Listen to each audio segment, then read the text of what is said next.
All right, guys, so we're closing week 2 here at Sandy Springs.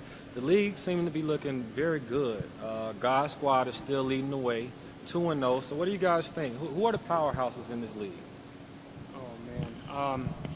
COC, or SWAT team, whichever way you want to call them, they're looking pretty decent right now. Brandon Evans, he's having a breakout season. Unfortunately, we're not going to keep him too long, but I still think that, they're going to be able to contend with them. I think they got them next week, so it's going to be a good game. Looking forward to watching that. And we got to, it's pretty balanced top to bottom. A lot of good squads here, so come out and watch it. Ray, what do you think about the matchup next week? COC against God Squad. I think that's going to be a really good game. Brandon, he's shooting lights out. He's shooting lights out this season. I mean, he's went for 50 the first game, and he had 48, I think, tonight. So he's definitely, the leading scorer in the league right now. And God Squad, they're definitely going to come with a game plan to double team, triple team him. I mean, they're one of the toughest teams in the league. 3-time champs. Yeah, they came up a little short last season, but COC's got the size now. I think they can contend with in the middle there with Anthony Brown dominating the way he is, and they got Najee, and I think they're going to be able to contend in the middle. It's going to be a good matchup. Oh, it's definitely going to be a good matchup. But I think I got my money on God Squad. They got the team chemistry. They've been playing together longer, and it's going to be fun. It's going to be fun. I want to see what Brandon. I just want to see what he can do against those guys. I got to say that, Jared Matlock of COC, he can definitely step out and shoot the three, and that's going to force Anthony Brown to step out and have to play defense. He's been the X factor. He has. Yeah, he played fantastic tonight.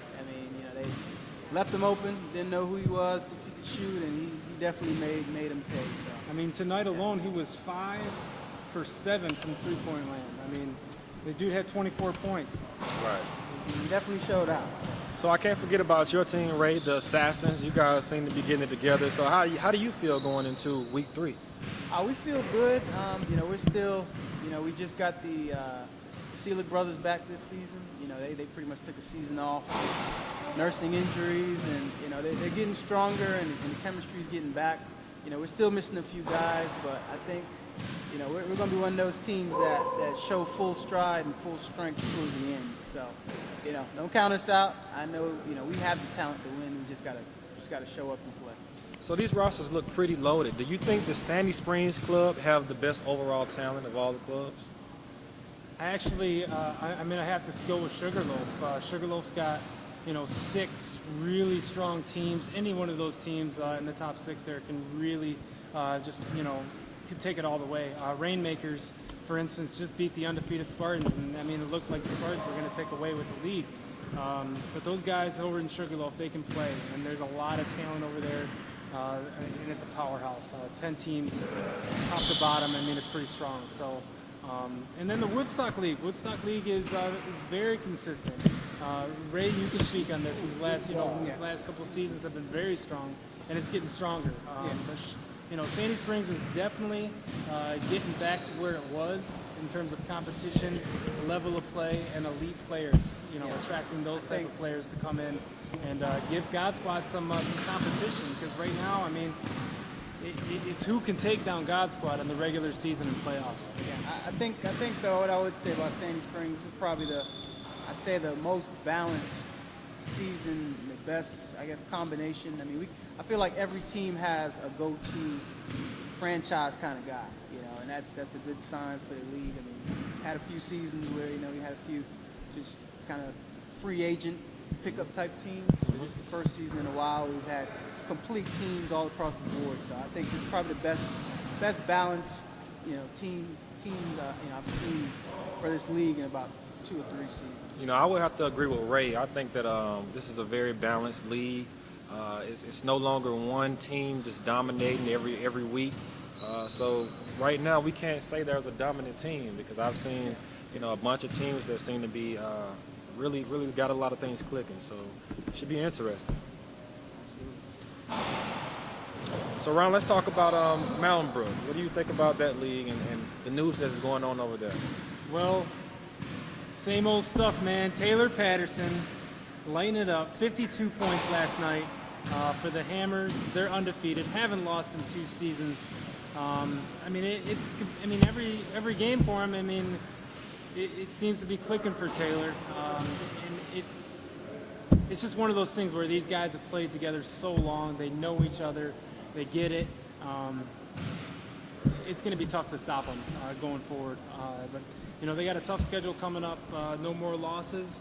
I think with the pickups that they got, they'll be able to handle it to them. And then, of course, the other guys, with Kevin and CJ and KJ, and even those nice outside shooters there that they got. So it's going to be a good matchup for them going forward. But I mean, the Hammers just play too well together, especially with Taylor lighting it up the way he is. I think he's averaging 45, 50 points a game. So yeah, it's going to be tough. Now, Ray, you got a big game coming up. Enough said versus the Dog Pound. Oh, yeah. How are you feeling about that? I feel really good. Watch what you say, man. I mean, this is refrigerator, so this is locker room hosting on the. I feel good. I mean, we're a team that we like to do our home. I feel really good. We do our homework. We study our opponents, and we've gotten better each season. For I say the last 3 seasons, we made it to the semis, then the finals last season, and I think this year we're championship bound. So. Now, we're not worried about any teams. You guys have a number 14 on the Dog Pound. You have to guard this Sunday. How do you feel about that? It's another guy that is in our way of winning that championship. We got to do what we got to do to get that win, and by any means necessary. And where's Mac's contracts? Where are they at? They've been absent this season. Are they going to show up this season? Are they going to Vegas? These are all questions that need to be answered. Yeah. No, pretty. Yeah. Barlow, where you at, man? We're waiting for you.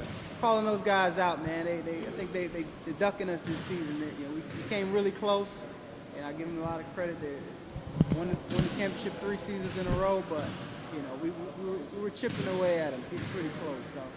I think they took the season off. Got a lot of veterans on that team, so they're kind of nursing injuries and recovering. So, in the meantime, we'll take care of the chip for them. We'll take good care of them until they come back and get that rematch. All right. Any last words? Last words. It's been a competitive season. Well, for this season, we got some good guys on our squad. The global exchange, and it's a little competitive this season. I think our squad still got a chip on their shoulder from getting knocked out last season.